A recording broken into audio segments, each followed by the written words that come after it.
Okay, so yesterday we started with a new law that was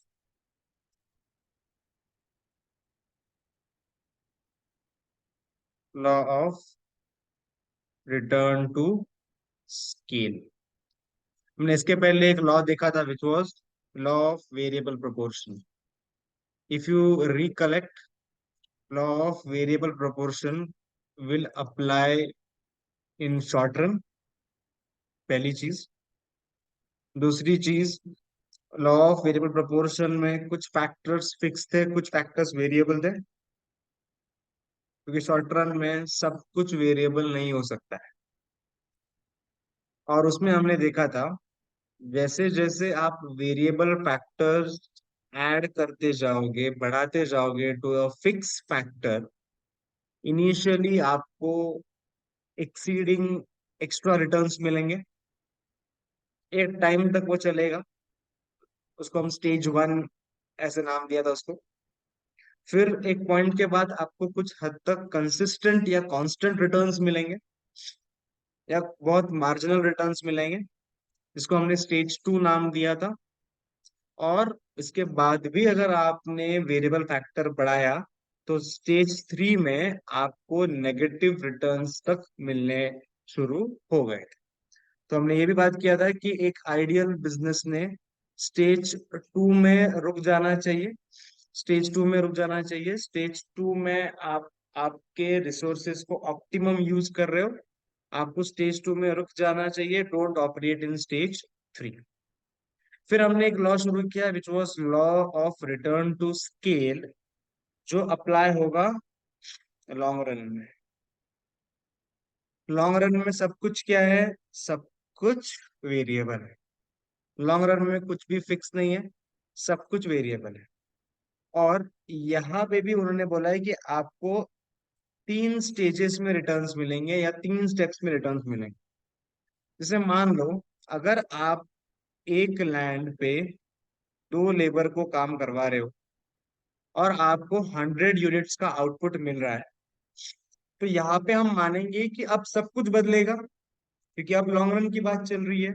तो land भी हम बढ़ाएंगे। अब समझ लो आपके पास दो लैंड है और चार लेबर है, मतलब आपने सब कुछ डबल कर दिया।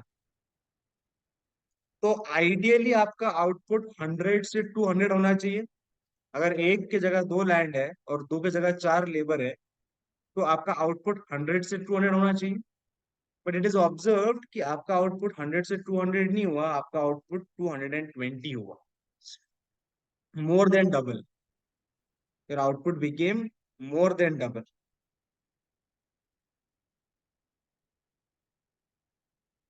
तो इस केस में आपको जो रिटर्न्स मिल रहे हैं उनको हम बोलेंगे आपको मिल रहे हैं इंक्रीजिंग रिटर्न्स। ये क्यों हो रहा है? Because specialisation. जो लोगों को ना, if your labours are specialised in a particular work, तो उनको वही काम देना चाहिए। सो स्पेशलाइजेशन की वजह से लोग अच्छे से काम कर पा रहे हैं। एरर्स कम हो रहे हैं, बिकॉज अब आप ट्रेंड हो गए हो कुछ सालों के बाद, कुछ टाइम के बाद। So what is happening, the जो पहले हमारा आउटपुट कम आ रहा था, अब आउटपुट ज्यादा आएगा। You will get benefit of specialisation, you will get benefit of division of labour. ठीक है। फिर आपको और क्या फायदा होगा कि आप भी बल्क में बाय करोगे, तो आपको बल्क डिस्काउंट्स मिलेंगे। तो अगर मैं रुपी टर्म्स में आउटपुट, भले क्वांटिटी टर्म्स में शायद आउटपुट सेम आया होगा, बट रुपी टर्म्स में तो आउटपुट बढ़ जाएगा। मतलब आपको इनपुट सस्ते में मिल रहा है। इनपुट सस्ते में मिलेगा तो आपका आउटपुट का वैल्यूएशन बढ़ जाएगा automatically. So because of an number of factors, initially जब आप फिक्स फैक्टर और वेरिएबल फैक्टर को दोनों को इक्वल रेट से बढ़ाते हो, आपको रिटर्न उससे ज्यादा मिलेगा। अच्छा, इसमें सिर्फ एक जरूरी है कि आपका वेरिएबल और फिक्स फैक्टर दोनों बदले और दोनों का रेशियो सेम रहे। लाइक यहाँ पे रेशियो क्या है? 1:2 है ना। 1:2 का रेशियो है। वही 1:2 का रेशियो आगे भी कंटिन्यू हो रहा है। इधर भी रेशियो है 1:2, इधर भी रेशियो है 1:2। आगे भी जाओगे तो रेशियो 1:2 ही होना चाहिए। तो इनिशियल स्टेज में आपको मिलेंगे इंक्रीजिंग रिटर्न्स, ये होगा एक पॉइंट तक। फिर आपने और एक लैंड ऐड की और दो लेबर ऐड किया, और एक लैंड ऐड की और दो लेबर ऐड की, शायद आपको रिटर्न्स बढ़ते हुए मिलेंगे। लाइक यहाँ पे अगर आप देखते हो तो हाँ,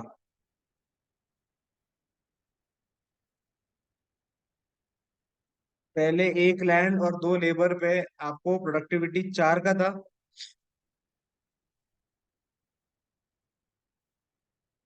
आपने जैसे ही एक लैंड बढ़ाई और दो लेबर बढ़ाए, आप एक्सपेक्ट कर रहे थे 4 के बजाय मुझे 8 का आउटपुट मिले, और 8 नहीं मिला, ज्यादा मिला है, 10 का आउटपुट। आपने अ, और एक लाइन लगाई और दो लेबर लगाए, अब आपको लगा 6 से बढ़ा था ना, तो और 6 से बढ़ेगा। 6 से नहीं बढ़ा, इस बार 8 से बढ़ गया, 18 हो गया। देख रहे हो, मार्जिनली हर एक बंदा और हर हर दो लोग ऐड कर रहे हो और हर एक लैंड ऐड कर रहे हो, तो आउटपुट का रेट ज्यादा है as compare to the change in input. But ये एक टाइम तक हुआ, 4 और 8 आए, एक टाइम तक हुआ, 10 का मार्जिनल आउटपुट मिला। बट उसके बाद अब जब आप लेबर लैंड और लेबर को बढ़ा रहे हो, अब आपका आउटपुट एक्सपोनेंशियली नहीं बढ़ रहा है, अब 10 का ही रेट से बढ़ रहा है। वापस आपने एक लैंड दो लेबर ऐड किए, वापस 10 से बढ़ा, मतलब कुछ हद तक अब आपका रिटर्न्स हो गया कांस्टेंट।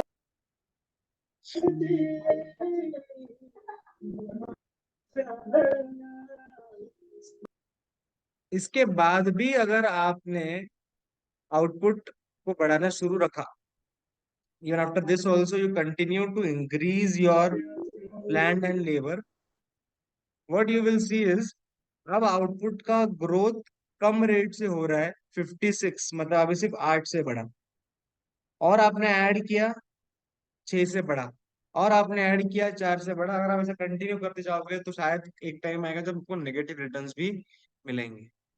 तो ये जो पहला वाला स्टेज है, इसको हम बोलेंगे स्टेज ऑफ इंक्रीजिंग रिटर्न्स। ये जो स्टेज है जहाँ पे अब आउटपुट नहीं बढ़ रहा है, मतलब बढ़ने का रेट कांस्टेंट है, इसको बोलेंगे कांस्टेंट रिटर्न्स। और ये जो है यहाँ पे आप एक डिमिनिशिंग रिटर्न्स अनुभव कर रहे हो, जहाँ पे आपको डिमिनिशिंग रिटर्न्स भी इसलिए मिलेंगे कि बहुत ओवर क्राउडिंग हो जाएगा। यस, एक बार बहुत ओवर क्राउडिंग हो जाए तो अननेसेसरीली जो आउटपुट अच्छा आना चाहिए था वो भी नहीं आएगा। There will be groupism, there will be issues among the people, there will be managerial problems. ऊपर से जो इंस्ट्रक्शंस आ रहे हैं मुझे तक नहीं पहुंच रहे। जैसे जैसे आपका कंपनी बड़ा बड़ा बनते जाता है, it becomes difficult to manage a big company, और तब आपसे गलतियां बढ़ जाती है। तो इन दैट केस जो एक्सपेक्टेड आउटपुट था उससे कम आउटपुट आपको मिलना चालू हो जाएगा। Okay, so this was a thing which we did yesterday. Yes, and we did the distinguish between returns to variable factor and returns to scale. बस इतना ही कल हमने किया था, कुछ स्पेशल नया ऐड नहीं किया था। आज हम शुरू कर रहे हैं cost of production, a very important one, a very interesting one, starting with cost of production. मैंने इसका थोड़ा सा आपको एक कल एकदम हल्की से शुरुआत करी थी, कल हमने अपॉर्चुनिटी कॉस्ट देखा था, आज वापस डिस्कस करेंगे उसको, ठीक है। Let us go through line by line. So cost of production refers to the total cost incurred by the business to produce a specific quantity of a product or offer or a service. So we are now going to discuss only about the expense side. ठीक है, हम अभी expenses की बातें करेंगे।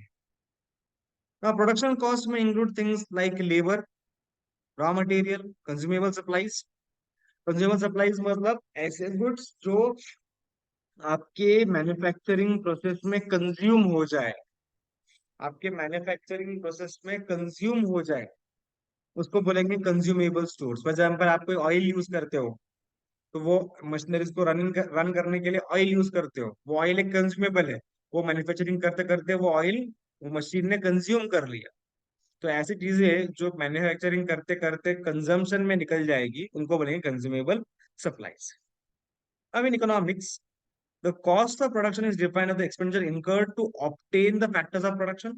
Ultimately आपने land अगर acquire की और उसके ऊपर मैन्युफैक्चरिंग होने वाला है, तो ऑफकोर्स उस लैंड एक्विजिशन में जो भी आपका खर्चा आने वाला, लाइक रेंट का, yes that will become my cost. आपने जो लेबर लगाए हुए हैं वो जो भी आप वेजेस दोगे वो क्या बनेगी आपकी कॉस्ट। आपने जो भी कैपिटल लगाया है उसमें जो भी इंटरेस्ट पे करोगे वो भी क्या बनेगी आपकी cost.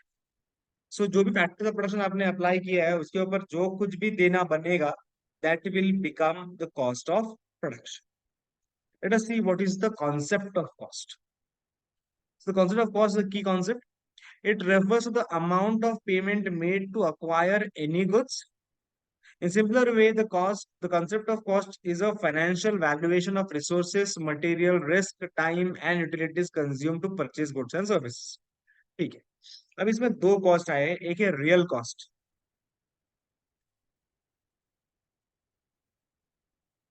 Okay, what is real cost? They are saying the of real cost was introduced by Alfred Marshall. Exertions of all kinds of labor that are already indirectly involved in the production process. All these efforts and sacrifices together will be called as the real cost of production. For example, exertions of all kinds of labor, waiting and sacrifices required for saving the capital. Moreover, आप जो भी लोग आपके इसमें काम करेंगे, they are going to incur some expenses. So whatever expenses incurred by the people working in that production process is ultimately the cost incurred to make that goods. So nothing special about it, अपने लिए इतना relevance नहीं रहेगा। सिर्फ ये जैसी चीज याद रखना है, जो भी आदमी काम करेगा एनी काइंड, चाहे वो मेंटल हो चाहे वो फिजिकल हो, all the kind of labour work done, उसमें जो कुछ भी उसका उसका खुद का plus other cost which he is intending to incur, all such expenses combined together will be treated as the real cost for the production. Okay. अपने लिए इंपॉर्टेंट रहेगा इकोनॉमिक कॉस्ट, बिकॉज हम लोग इकोनॉमिक्स में पढ़ रहे हैं, तो we are moreover interested in economic cost. The total expenses incurred by the firm or producer in producing a commodity is called economic cost. These are included or these are categorized into explicit, implicit. ये सब मैंने पहले भी सुने हैं, explicit and implicit. Can anyone tell me what do you mean by explicit and implicit? हमने law में भी ये शब्द पढ़ा था कभी कभी। Can anyone tell me explicit क्या होता है और इम्प्लिसिट क्या होता है?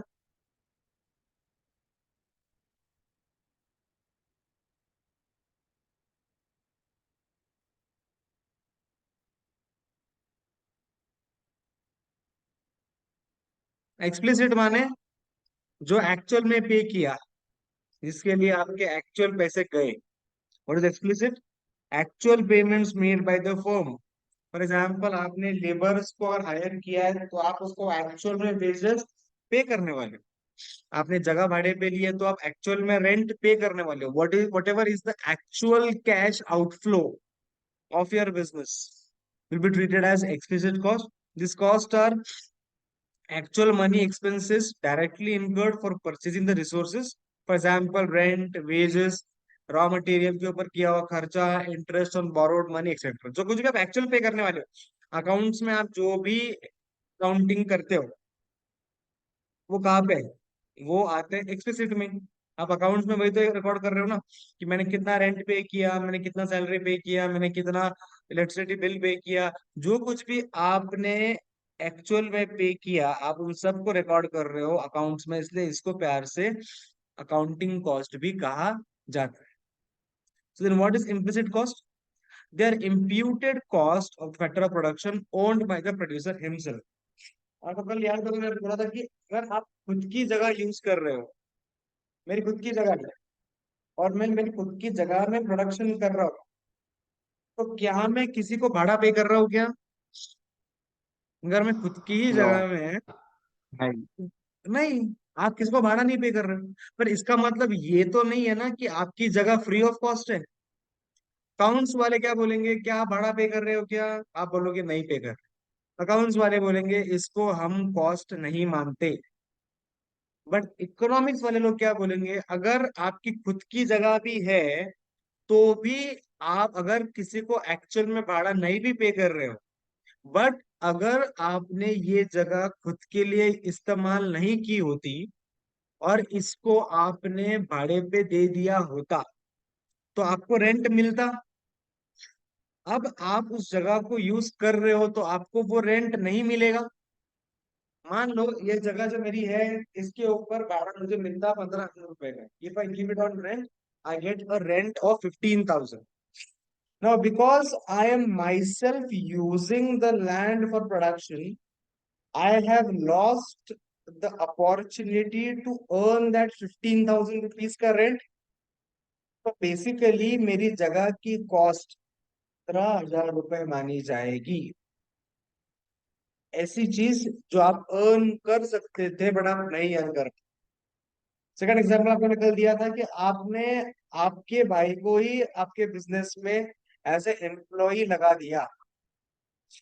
तो आपने आपके भाई को काम पे लगा दिया है, आप उसको कोई पगार नहीं देते हो। Don't pay him any salary because ये घर की बात है।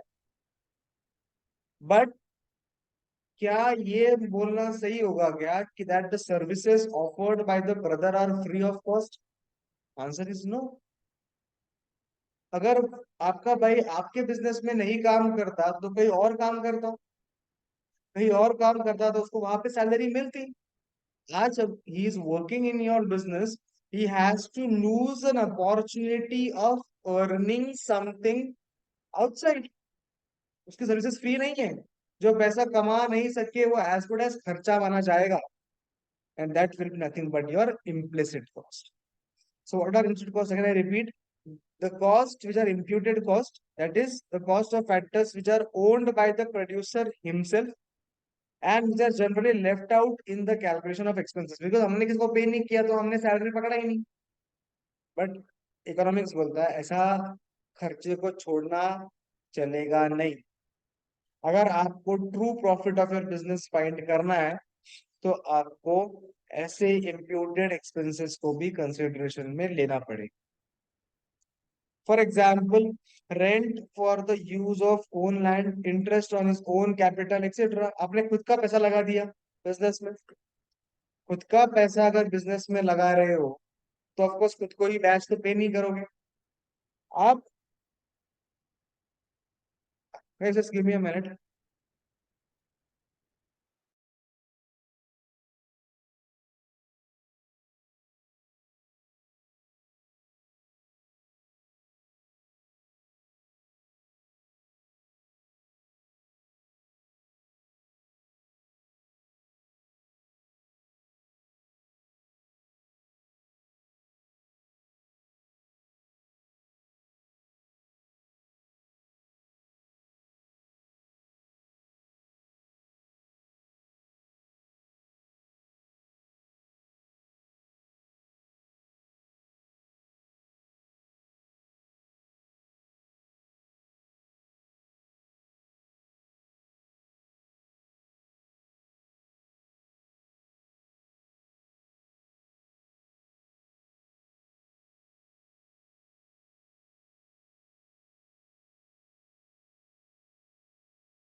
सॉरी।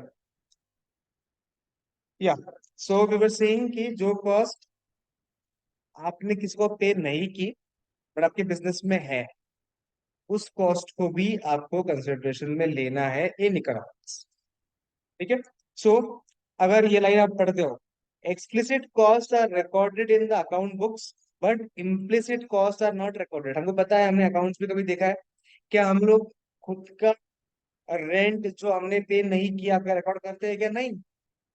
हमारे अकाउंट्स में बहुत क्लियर कॉन्सेप्ट है, अगर आपने एक्चुअल में स्पेंड किया है तो वो खर्चा है। आप इसका वैल्यूएशन करके कि भैया क्योंकि क्या होता है, इसको वैल्यू करना पड़ता है। अगर आप एक्चुअल में किसी को कुछ पे ही नहीं कर रहे हो तो भैया कॉस्ट है कितना ये फाइंड करना मुश्किल है ना। अब मेरी जगह ये मैं खुद यूज कर रहा हूँ, तो आपने बोला कि सर जो आपने रेंट अर्न किया होता वो आपका खर्चा है। अभी ये रेंट कितना अर्न किया होता सब्जेक्टिव है। somebody might say I will pay you 12,000, somebody will say 15,000, somebody will say 20,000। क्या पकड़ा जाए as the correct, because actual spending होने वाला नहीं है, एक्चुअल रेंट मिलने वाला नहीं है। आपको कुछ वैल्यूएशन अजम्पशन लेके करना पड़ेगा। अकाउंट्स में ऐसे अजम्पशंस को वैलिडिटी नहीं है। इकोनॉमिक्स से थोड़ा रैशनल बन जाइए, रैशनल बंदे की तरह सोच के बताइए कि आपको कितना कॉस्ट उस लैंड का लग रहा है, बिकॉज आपने वो खुद की लैंड यूज की। ठीक है। सो हम लोग तो लेते वक्त दोनों कॉस्ट लेंगे, और जो सेकेंड कॉस्ट है उसको हम अपॉर्चुनिटी कॉस्ट भी बोलते हैं, वापस आगे आने वाला है वो, तो मैं आगे डिस्कस करूंगा उसको। ओके। जैसे there is one more cost involve which is called as normal profit. What is normal profit? The minimum amount which is required to keep an entrepreneur in the production process is known as normal profit। मतलब एक drive है, एक चीज है कि भैया अगर मुझे बिजनेस करना है तो मेरे कम से कम मेरे वेरिएबल खर्चे या मेरे फिक्स खर्चे कुछ ना कुछ तो निकल जाए। आपने सोच के रखा होगा कि एटलीस्ट मेरा भाड़ा निकल जाए। जब आप बिजनेस करते हो तो आप एक एक एक इतना प्रॉफिट तो आप अर्न करना चाहते हो कि भैया मैं मुझे अगर बिजनेस सरवाइव करना है, मुझे बिजनेस कंटिन्यू करना है, तो मेरा एटलीस्ट रेंट निकल जाएगा, तब तक मैं बिजनेस कंटिन्यू करूंगा, क्योंकि मुझे पता है ओवर द पीरियड मेरा प्रॉफिट ग्रो होगा। बट अगर मैं मेरा रेंट ही रिकवर नहीं कर पा रहा हूँ मेरे बिजनेस में से, और ये बहुत समय तक रिकवर नहीं कर पा रहा, तो शायद आपके दिमाग में डुअल थॉट रहेगा कि should I shut down my business as सच।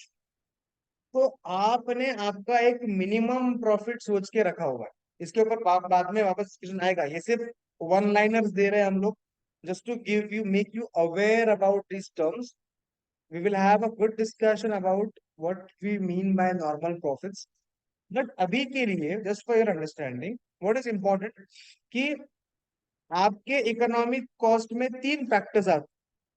पहला फैक्टर आता है जो खर्चा आप कर रहे हो और एक्सप्लिसिटली कर रहे हो, that will become economic cost. जो कॉस्ट आप इनकर कर नहीं रहे हो बट है वो आपके बिजनेस में, वो रहेगा इम्प्लिसिट कॉस्ट। और कुछ मिनिमम प्रॉफिट आपको चाहिए बिजनेस में से, ताकि इसके ऊपर इतना मिलेगा तो आप बिजनेस कंटिन्यू करो। अगर इतना पार्ट आप, ऑफकोर्स नॉर्मल प्रॉफिट्स कब मिलेंगे आपको, जब आपके एक्सप्लिसिट इम्प्लिसिट कॉस्ट कुछ हद तक कवर हो जा रहे होंगे तब। अगर आप ये तीनों कवर कर ले रहे हो, आप एक्सप्लिसिट कॉस्ट कवर कर रहे हो पूरा, आप इम्प्लिसिट कॉस्ट पूरा कवर कर ले रहे हो, आप नॉर्मल प्रॉफिट्स पूरे कवर कर ले रहे हो, तो इसके बाद जो मिलेगा आपको that will be the true profit as per economics. Accounts वाले बोलेंगे अगर आपको एक्सप्लिसिट कॉस्ट के ऊपर कुछ भी मिल रहा है तो वो प्रॉफिट है। करेक्ट है। अकाउंट में सिंपल है, जितना आपने खर्चा पे किया उसके ऊपर आपका रेवेन्यू गया, आपका प्रॉफिट आ गया। यस और no?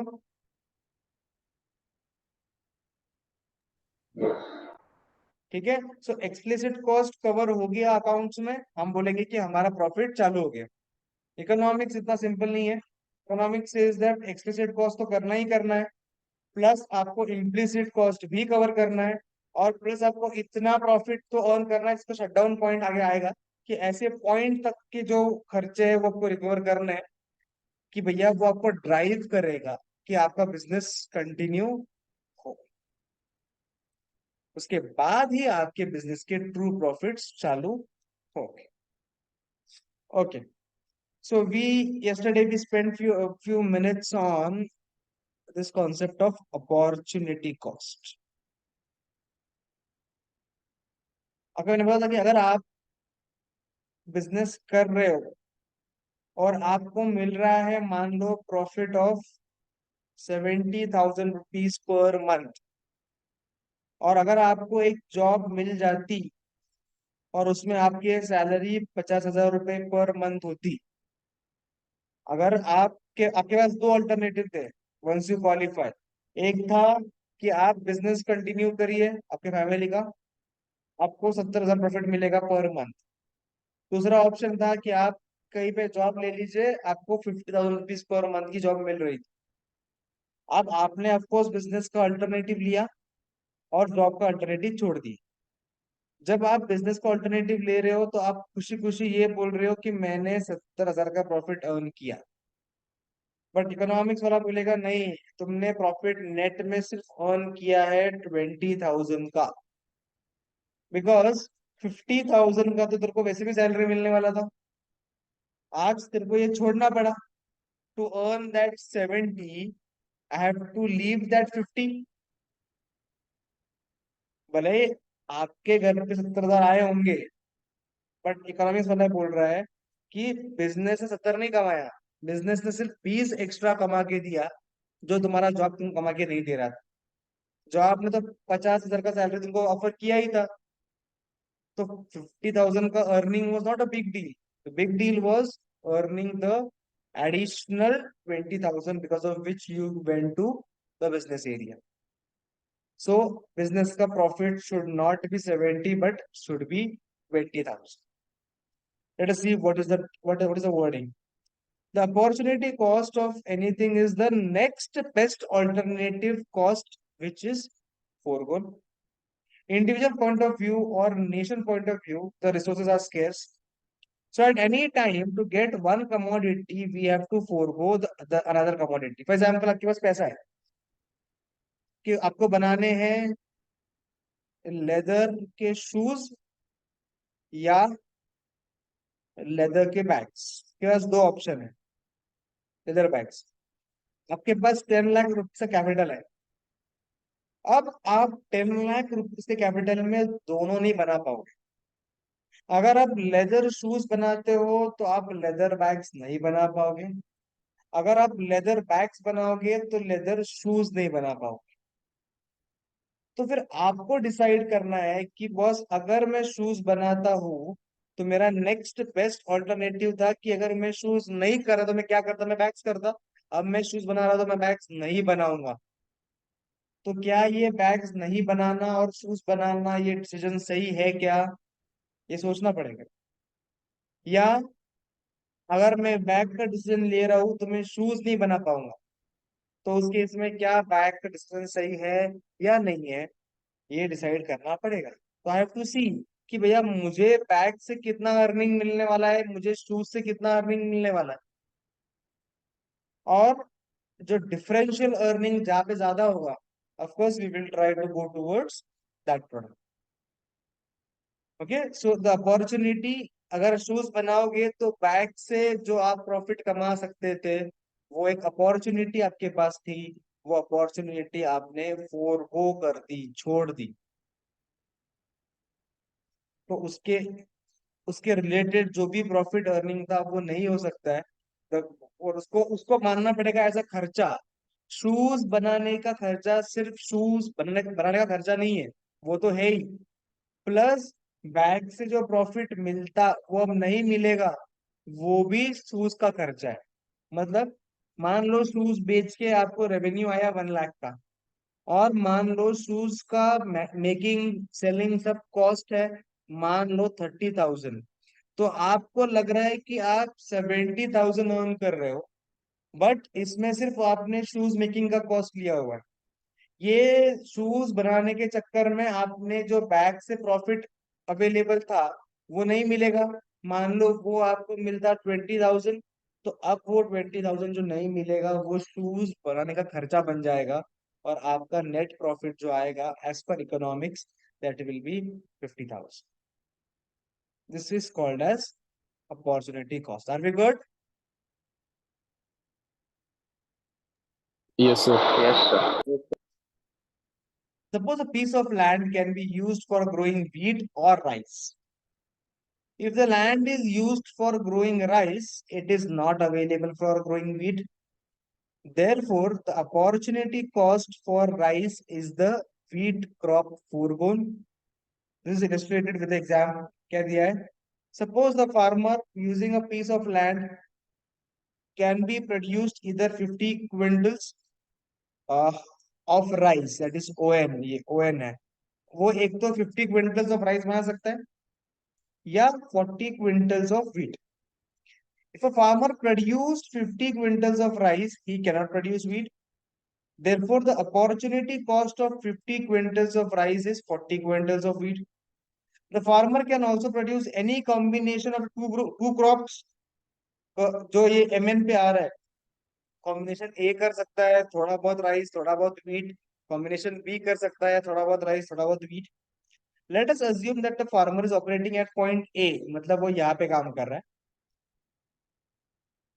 At point A on the production possibility curve, where he produces OD amount of rice and OC amount of wheat. So ये आपको दिख रहा होगा, ये OD amount of rice है और ये OC amount of wheat है at point A. ठीक है. Now he decides to operate at point B on the production. तो वो उससे shift करना चाहता है A से B पे. What will happen? He has to reduce the production of wheat from OC to OE, because उसको राइस का प्रोडक्शन बढ़ाने का है तो व्हीट का प्रोडक्शन कम करना पड़ेगा. अगर राइस का प्रोडक्शन डी से एफ तक बढ़ाना है तो व्हीट का प्रोडक्शन सी से ई तक कम करना पड़ेगा.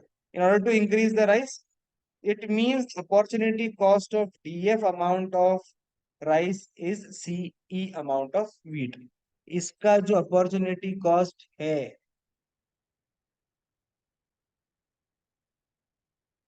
ये जो बनाने का, ये जो राइस मैं बना रहा हूँ, ये बनाने का अपॉर्चुनिटी कॉस्ट क्या है? इतना अमाउंट का वीट छोड़ना पड़ेगा. उतना वीट छोड़ूंगा तो उतना राइस बना पाऊं. ठीक है, वेरी मच लॉजिकल. अब where do we use opportunity cost? आपको मोर ओवर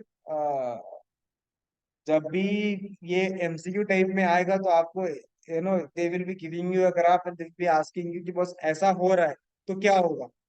तो इन दैट केस आपको बस उनको वो प्रेजेंट करना है कि किसका अपॉर्चुनिटी कॉस्ट कितना है. Just give me a minute.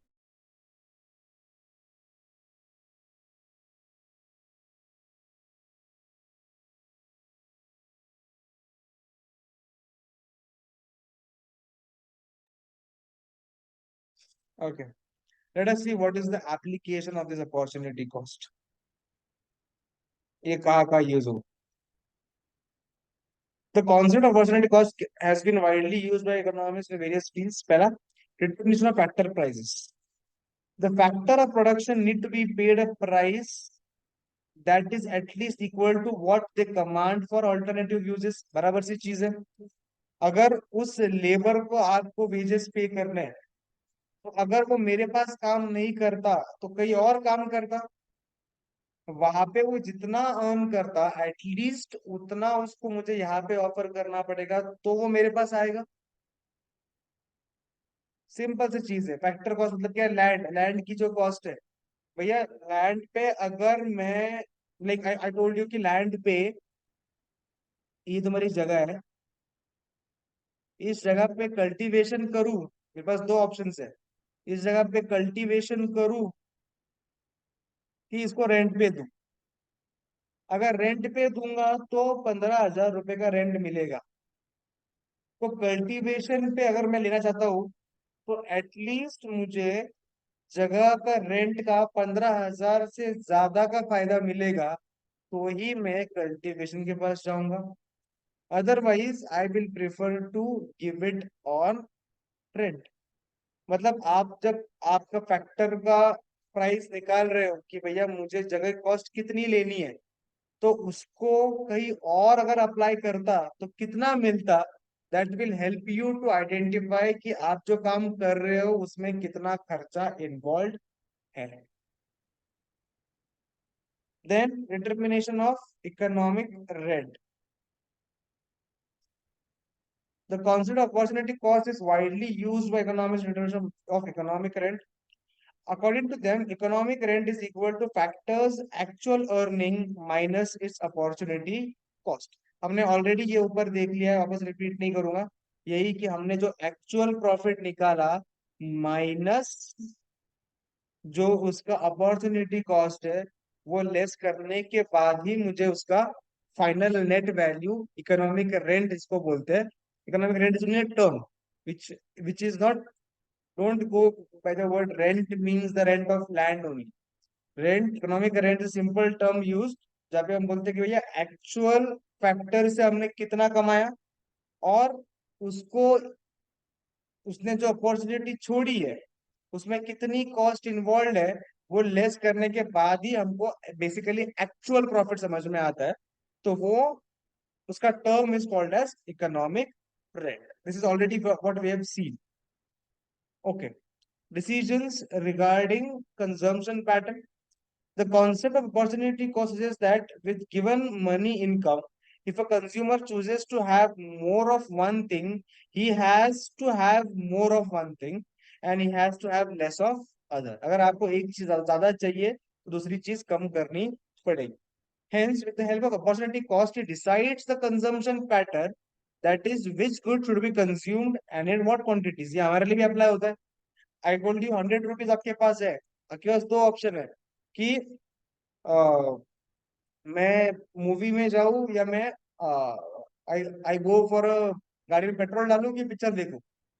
तो आप, आपका डिसीजन इसी बेसिस के ऊपर ले रहे हो कि भैया कौन सी अपॉर्चुनिटी मेरे लिए ज्यादा वैल्यूएबल है और उसके बाद मुझे कुछ नेट बेनिफिट मिलेगा जो दूसरे वाले में अगर मैं जाऊंगा तो मुझे नहीं मिलेगा। यही हर बार आप कर रहे हो।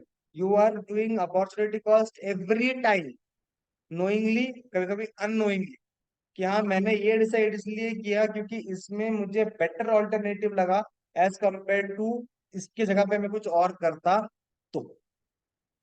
ठीक है, okay, we have less than a minute left for this meeting to end. 5-10 minutes का गैप लेंगे इसके बाद। So I will update on the group कि नेक्स्ट मीटिंग कब है। 10 मिनट का ब्रेक लेते हैं। After 10 minutes we will continue ahead. I will share the new link with you people, then you can